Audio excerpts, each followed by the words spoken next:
Sosok 8 orang ditangkap KPK di Oku Sumsel, kepala dinas dan elit partai politik. Komisi Pemberantasan Korupsi, KPK, melakukan operasi tangkap tangan, OTT, di Kabupaten Ogan Komering Ulu, Oku, Sumatera Selatan, Sumsel, Sabtu, 15 Maret 2025. Dari informasi diperoleh, ada 8 orang yang terjadi OTT KPK di Oku tadi malam. Belum diketahui pasti kasus yang sedang diusut KPK di Oku Sumsel. Namun, selain mengamankan 8 orang, penyidik KPK pun menyita sejumlah baik terkait dugaan rasuah yang menjerat sejumlah pejabat di Oku termasuk sejumlah uang.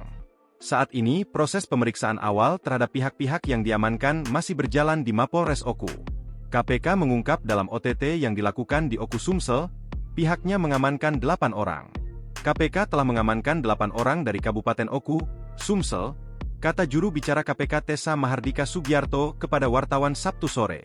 KPK mengungkap dalam OTT yang dilakukan di Oku Sumsel, pihaknya mengamankan 8 orang.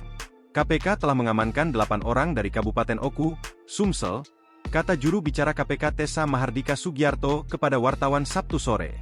4 dari 8 orang yang ditangkap dalam operasi senyap KPK adalah 3 anggota DPRD Oku berinisial FA, V, dan kepala dinas di Oku berinisial U. Diketahui juga dari 8 orang yang diamankan, 3 diantaranya petinggi partai di Oku mulai dari ketua DPC hingga sekretaris DPC partai. Disebut-sebut elit parpol yang diamankan berasal dari PDIP, Hanura, dan PPP. Ketua DPD Partai Hanura Provinsi Sumatera Selatan, Sumsel, Ahmad Al-Azhar membenarkan, Ketua DPC Partai Hanura Kabupaten Ogan Komering Ulu, Oku, ikut diamankan KPK. Meskipun begitu, kata Azhar, pihaknya akan tetap mengedepankan asas praduga tak bersalah.